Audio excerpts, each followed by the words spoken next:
ನಮಸ್ಕಾರ. 10ನೇ ತರಗತಿಯ ಸಮಾಜ ವಿಜ್ಞಾನ ಪಠ್ಯ ಪುಸ್ತಕವು ಈ ಸಾಲಿನಿಂದ ಪರಿಷ್ಕೃತಗೊಂಡಿರುವಂತದ್ದು.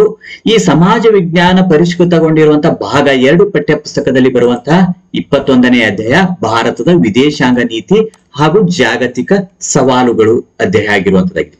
ಈ ಒಂದು ಅಧ್ಯಾಯದಲ್ಲಿ ಅಭ್ಯಾಸ ಮಾಡುವಂತಹ ಕೆಲವೊಂದಿಷ್ಟು ಪ್ರಮುಖ ಅಂಶಗಳು ಏನು ಅಂತ ಹೇಳಿ ನೋಡಿದಾಗ, ಭಾರತದ ವಿದೇಶಾಂಗ ನೀತಿಯ ಸಂಕ್ಷಿಪ್ತ ಪರಿಚಯವನ್ನು ಇಲ್ಲಿ ತಿಳಿದುಕೊಳ್ಳುವಂತದ್ದಾಗಿದೆ. ಆರ್ಥಿಕ ಅಸಮಾನತೆಯ ಬಗ್ಗೆ ಇಲ್ಲಿ ತಿಳಿದುಕೊಳ್ಳುವಂತದ್ದಾಗಿದೆ. ಮಾನವ ಹಕ್ಕುಗಳ ನಿರಾಕರಣೆ ಈ ಒಂದು ಅಂಶಕ್ಕೆ ಸಂಬಂಧಿಸಿದಂತೆ ಇಲ್ಲಿ ಅಧ್ಯಯನ ಮಾಡುವಂತದ್ದಾಗಿದೆ. ಭಯೋತ್ಪಾದನೆಗೆ ಸಂಬಂಧಿಸಿದಂತೆ ಇಲ್ಲಿ ಅಧ್ಯಯನ ಮಾಡುವಂತದ್ದಾಗಿದೆ. ಶಸ್ತ್ರಾಸ್ತ್ರಗಳ ಪೈಪೋಟಿಗೆ ಸಂಬಂಧಿಸಿದಂತೆ ಇಲ್ಲಿ ಅಧ್ಯಯನ ಮಾಡುವಂತದ್ದಾಗಿದೆ. ಈ ಎಲ್ಲ ಅಂಶಗಳನ್ನ ಈ ಒಂದು ಅಧ್ಯಾಯದಲ್ಲಿ ಅಭ್ಯಾಸ ಮಾಡಿದ ನಂತರ ಈ ಅಧ್ಯಾಯದ ಕೊನೆಯ ಭಾಗದಲ್ಲಿ ಅಭ್ಯಾಸದ ಪ್ರಶ್ನೆಗಳನ್ನು ಕೊಟ್ಟಿದ್ದಾರೆ. ಆ ಅಭ್ಯಾಸದಲ್ಲಿ ಕೊಟ್ಟಿರುವಂತಹ ಎಲ್ಲ ಪ್ರಶ್ನೆಗಳನ್ನ ಈ ವಿಡಿಯೋದಲ್ಲಿ ಉತ್ತರಿಸಿಕೊಂಡು ಬರೋಣ. ಪೂರ್ತಿಯಾಗಿರುವಂತಹ ವಿಡಿಯೋನ ವೀಕ್ಷಿಸಿ ಹಾಗೂ ನಿಮ್ಗೆ ಈ ವಿಡಿಯೋ ಇಷ್ಟ ಆದಲ್ಲಿ ಲೈಕ್ ಮಾಡಿ.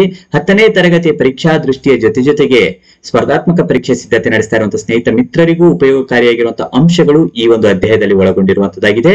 ಭಾರತದ ವಿದೇಶಾಂಗ ನೀತಿ ಹಾಗೂ ಜಾಗತಿಕ ಸವಾಲುಗಳು ಈ ಅಧ್ಯಾಯದ ಅಭ್ಯಾಸದಲ್ಲಿ ಪ್ರಥಮ ಭಾಗದಲ್ಲಿ ಈ ಕೆಳಗಿನ ವಾಕ್ಯಗಳಲ್ಲಿ ಖಾಲಿ ಬಿಟ್ಟಿರುವ ಜಾಗಗಳನ್ನು ಭರ್ತಿ ಮಾಡಿರಿ ಅಂತ ಹೇಳಿ ಕೇಳಿದ್ದಾರೆ. ಬಿಟ್ಟ ಸ್ಥಳಗಳನ್ನು ಕೊಟ್ಟಿದ್ದಾರೆ, ಅವುಗಳನ್ನು ಉತ್ತರಿಸಿ ಪರೀಕ್ಷೆಗಾಗಿ ಪ್ರಾಕ್ಟೀಸ್ ಮಾಡಿಕೊಳ್ಬೇಕಾಗಿರುವಂತದ್ದಾಗಿದೆ. ಮೊದಲ ಬಿಟ್ಟ ಸ್ಥಳ ಇರುವಂತದ್ದು ಭಾರತದ ವಿದೇಶಾಂಗ ನೀತಿಯ ಶಿಲ್ಪಿ ಡ್ಯಾಶ್ ಅಂತ ಹೇಳಿ ಕೇಳಿರುವಂತದ್ದು. ಭಾರತ ವಿದೇಶಾಂಗ ನೀತಿಯ ಶಿಲ್ಪಿ ಜವಾಹರ್ಲಾಲ್ ನೆಹರೂರವರು. ಇನ್ನು ಎರಡನೇ ಬಿಟ್ಟ ಸ್ಥಳ ಮಾನವ ಹಕ್ಕುಗಳ ದಿನವನ್ನು ಡ್ಯಾಶ್ ರಂದು ಆಚರಿಸುತ್ತೇವೆ. ಮಾನವ ಹಕ್ಕುಗಳ ದಿನವನ್ನು ಡಿಸೆಂಬರ್ 10ರಂದು ಆಚರಿಸುತ್ತೇವೆ. ಇನ್ನು ಮೂರನೇ ಬಿಟ್ಟ ಸ್ಥಳ ಭಾರತವು ಒಂದು ಶಾಂತಿಪ್ರಿಯ ರಾಷ್ಟ್ರವಾದುದರಿಂದ ಡ್ಯಾಶ್ ನಿಯಂತ್ರಣವನ್ನು ಪ್ರತಿಪಾದಿಸುತ್ತಿದೆ. ಭಾರತವು ಒಂದು ಶಾಂತಿಪ್ರಿಯ ರಾಷ್ಟ್ರವಾದುದರಿಂದ ಶಸ್ತ್ರಾಸ್ತ್ರಗಳ ನಿಯಂತ್ರಣವನ್ನು ಪ್ರತಿಪಾದಿಸುತ್ತಿದೆ. ಇನ್ನು ಎರಡನೇ ವಿಭಾಗದಲ್ಲಿ ಕೆಳಗಿನ ಪ್ರಶ್ನೆಗಳಿಗೆ ಗುಂಪುಗಳಲ್ಲಿ ಚರ್ಚಿಸಿ ಉತ್ತರಿಸಿರಿ ಅಂತ ಹೇಳಿ ಕೇಳಿರುವಂತದ್ದಾಗಿದೆ. ನಾಲ್ಕನೇ ಪ್ರಶ್ನೆ ವಿದೇಶಾಂಗ ನೀತಿ ಎಂದರೇನು ಅಂತ ಹೇಳಿ ಕೇಳಿರುವಂತದ್ದು. ಒಂದು ರಾಷ್ಟ್ರವು ಅನ್ಯ ರಾಷ್ಟ್ರಗಳೊಡನೆ ವ್ಯವಹರಿಸುವಾಗ ಅನುಸರಿಸುವ ನೀತಿಯನ್ನು ವಿದೇಶಾಂಗ ನೀತಿ ಎಂದು ಕರೆಯಲಾಗಿದೆ. ಐದನೇ ಪ್ರಶ್ನೆ ಭಾರತ ವಿದೇಶಾಂಗ ನೀತಿಯ ಮೂಲ ತತ್ವಗಳು ಯಾವುವು?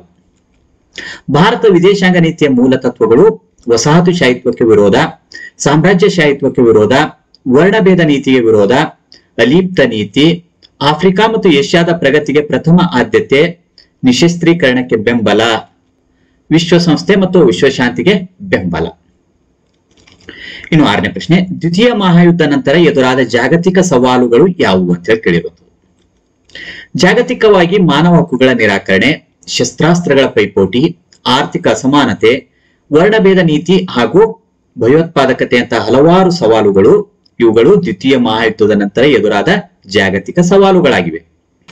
ಇನ್ನು ಏಳನೇ ಪ್ರಶ್ನೆ ಮಾನವ ಹಕ್ಕುಗಳ ಸಂರಕ್ಷಣೆಗಾಗಿ ಭಾರತವು ಕೈಗೊಂಡಿರುವ ಕ್ರಮಗಳನ್ನು ತಿಳಿಸಿ ಅಂತ ಕೇಳಿರುವಂತದ್ದು. ಸಾರ್ವತ್ರಿಕ ಮಾನವ ಹಕ್ಕುಗಳನ್ನು ಭಾರತವು ನಿರಂತರವಾಗಿ ಪ್ರತಿಪಾದಿಸುತ್ತಾ ಬಂದಿದೆ. ವಿಶ್ವಸಂಸ್ಥೆಯ ಸಾಮಾನ್ಯ ಸಭೆಯಲ್ಲಿ ವಿಶ್ವದಾದ್ಯಂತ ಮಾನವ ಹಕ್ಕುಗಳು ಸುರಕ್ಷಿತವಾಗಿರಬೇಕೆಂಬುದನ್ನು ಭಾರತವು ಸಮರ್ಥಿಸುತ್ತಾ ಬಂದಿದೆ. ಸಂವಿಧಾನದಲ್ಲಿ ಮೂಲಭೂತ ಹಕ್ಕುಗಳನ್ನು ನಮೂದಿಸಿದೆ. ಜನಾಂಗ ಹತ್ಯೆ, ಎಲ್ಲ ವಿಧದ ಶೋಷಣೆ ಹಾಗೂ ದಬ್ಬಾಳಿಕೆಗೆ ಭಾರತ ವಿರೋಧ ವ್ಯಕ್ತಪಡಿಸುತ್ತದೆ. ವಿಶ್ವಸಂಸ್ಥೆ ಹಾಗೂ ಇನ್ನಿತರ ಜಾಗತಿಕ ವೇದಿಕೆಗಳ ಮೂಲಕ ಭಾರತ ಮಾನವ ಹಕ್ಕುಗಳ ಸಂರಕ್ಷಣೆಗೆ ಯತ್ನಿಸುತ್ತದೆ. ರಾಷ್ಟ್ರೀಯ ಮಾನವ ಹಕ್ಕುಗಳ ಆಯೋಗ ಹಾಗೂ ರಾಜ್ಯ ಮಾನವ ಹಕ್ಕುಗಳ ಆಯೋಗಗಳನ್ನು ಸ್ಥಾಪಿಸಿದೆ. ಇನ್ನು ಎಂಟನೇ ಪ್ರಶ್ನೆ ಇರುವಂತದ್ದು ಶಸ್ತ್ರಾಸ್ತ್ರಗಳ ಪೈಪೋಟಿಯು ಜಗತ್ತಿನ ನಾಶಕ್ಕೆ ನಾಂದಿ. ಈ ಹಿನ್ನೆಲೆಯಲ್ಲಿ ಶಸ್ತ್ರಾಸ್ತ್ರಗಳ ಪೈಪೋಟಿಯಿಂದ ಆಗುವ ಪರಿಣಾಮಗಳಾವುವು ಅಂತ ಹೇಳಿ ಕೇಳಿರುವಂತದ್ದು. ವಿಶ್ವದಾದ್ಯಂತ ಭಯ, ಅಸ್ಥಿರತೆ ಸೃಷ್ಟಿಯಾಗುತ್ತದೆ. ಯುದ್ಧದ ಸಂಭವನೀಯತೆ ಹೆಚ್ಚಾಗುತ್ತದೆ.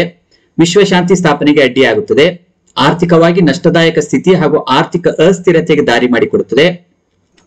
ಒಂಬತ್ತನೇ ಪ್ರಶ್ನೆ ಆರ್ಥಿಕವಾಗಿ ಹಿಂದುಳಿದ ರಾಷ್ಟ್ರಗಳ ಲಕ್ಷಣಗಳಾವು? ಈ ರೀತಿ ಹಿಂದುಳಿಯುವಿಕೆಯ ಕಾರಣಗಳಾವು ಅಂತ ಕೇಳಿರುವುದು.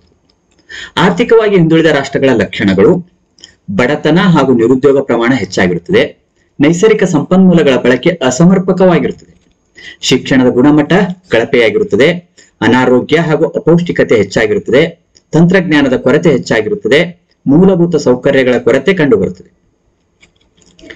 ಇನ್ನು ಆರ್ಥಿಕವಾಗಿ ಹಿಂದುಳಿಯುವಿಕೆಗೆ ಕಾರಣಗಳು ನೋಡಿದಾಗ ಇದು ವಸಾಹತುಶಾಹಿತ್ವ ಹಾಗೂ ಸಾಮ್ರಾಜ್ಯಶಾಹಿತ್ವದ ಒಂದು ಐತಿಹಾಸಿಕ ನೆಲೆಯ ಬಳುವಳಿ ಎಂದು ಭಾವಿಸಬಹುದಾಗಿದೆ.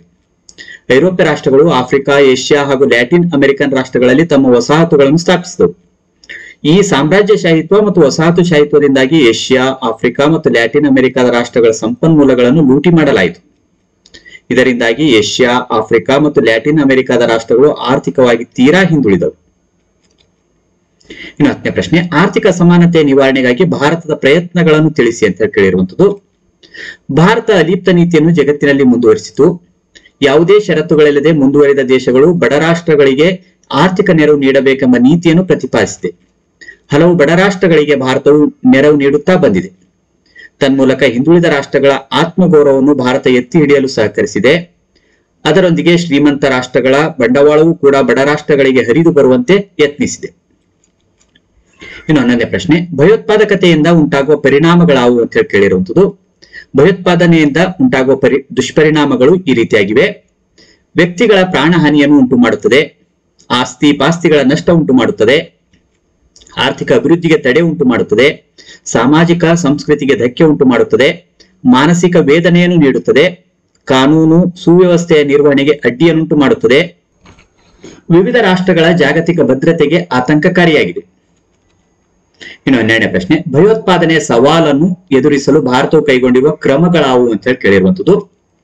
ರಾಷ್ಟ್ರೀಯ ತನಿಖಾ ದಳವನ್ನು NIA ಸ್ಥಾಪಿಸಿದೆ, ವಿಶೇಷ ಪರಿಣಿತಿ ಪಡೆಗಳನ್ನು ರಚಿಸಿದೆ, ಕೆಲವೊಮ್ಮೆ ಭಯೋತ್ಪಾದಕರ ವಿರುದ್ಧದ ಕಾರ್ಯಾಚರಣೆಗೆ ರಕ್ಷಣಾ ಪಡೆಗಳನ್ನು ಬಳಸುತ್ತಿದೆ, ತನ್ನ ಹಾಗೂ ಅನ್ಯರ ನೆಲದಲ್ಲಿ ಭಯೋತ್ಪಾದಕತೆಗೆ ತೀವ್ರ ವಿರೋಧ ವ್ಯಕ್ತಪಡಿಸುತ್ತದೆ, ರಾಜ್ಯ ಸರ್ಕಾರಗಳು ಭಯೋತ್ಪಾದಕ ನಿಗ್ರಹ ಪಡೆಗಳನ್ನು ATS ರಚಿಸಿದೆ, ಇಂಟೆಲಿಜೆನ್ಸ್ ಬ್ಯೂರೋ IB ಮತ್ತು ಸಂಶೋಧನಾ ಹಾಗೂ ವಿಶ್ಲೇಷಣಾ ಘಟಕ RAW ಮುಂತಾದ ಗುಪ್ತಚರ ಸಂಸ್ಥೆಗಳನ್ನು ಸ್ಥಾಪಿಸಲಾಗಿದೆ. ಗುಪ್ತಚರ ವ್ಯವಸ್ಥೆಯನ್ನು ಬಲವರ್ಧನೆ ಮಾಡಲಾಗಿದೆ. ಭಯೋತ್ಪಾದಕರಿಗೆ ಹಣಕಾಸು ವರ್ಗಾವಣೆಯನ್ನು ತಡೆಯಲು ಹಣಕಾಸು ಗುಪ್ತಚರ ಘಟಕವನ್ನು ಸ್ಥಾಪಿಸಲಾಗಿದೆ. ಈ ರೀತಿಯಾಗಿ ಈ ಒಂದು ಅಧ್ಯಾಯಕ್ಕೆ ಸಂಬಂಧಿಸಿದಂತೆ ಅಭ್ಯಾಸದಲ್ಲಿ ಕೊಟ್ಟಿರುವಂತಹ ಪ್ರಶ್ನೆಗಳನ್ನು ನಾವಿಲ್ಲಿ ಉತ್ತರಿಸಿಕೊಂಡು ಬಂದಿರುವಂತದ್ದಾಗಿದೆ. ಈ ವಿಡಿಯೋ ನಿಮಗೆ ಇಷ್ಟ ಆದಲ್ಲಿ ಲೈಕ್ ಮಾಡಿ. ಇತರ ಒಂದು ಅಧ್ಯಾಯಗಳಿಗೆ ಸಂಬಂಧಿಸಿರುವಂತಹ ವಿಡಿಯೋಗಳು ವೀಕ್ಷಿಸಬೇಕಂದಲ್ಲಿ ಈ ವಿಡಿಯೋದ ಕೊನೆಯಲ್ಲಿ ಪ್ಲೇ ಲಿಸ್ಟ್ ನಲ್ಲಿ ಎಲ್ಲ ಒಂದು ವಿಡಿಯೋಗಳ ಲಿಂಕ್ ಕಾಣಿಸ್ತಾ ಇರ್ತದೆ, ವೀಕ್ಷಣೆ ಮಾಡಿಕೊಂಡು ಬರಬಹುದು.